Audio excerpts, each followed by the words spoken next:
Hi friends, நான் கத்திரிக்காய் வறுவல் செய்கிறத பற்றி சொல்கிறேன். ஒரு பெரிய சைஸ் வெங்காயம் எடுத்து நல்லா சின்ன சின்னதாக அறுக்கிக்கோங்க. சின்ன வெங்காயம் எடுத்துக்கிட்டால் ரொம்ப சுவையாக இருக்கும். நான் 1/4 கிலோ கத்திரிக்காய் வாங்கி அரிஞ்சு கழுவி வச்சுருக்கேன்.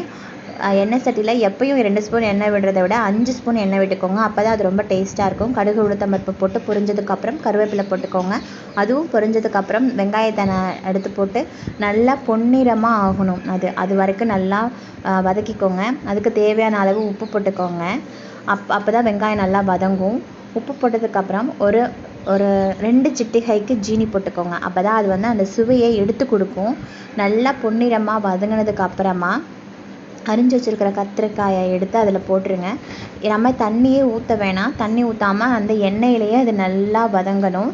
தேவையான அளவு காரத்துக்கு மிளகாத்தூள் போட்டுக்கோங்க. நான் குழம்பு மிளகாத்தூள் தான் போட்டிருக்கேன்.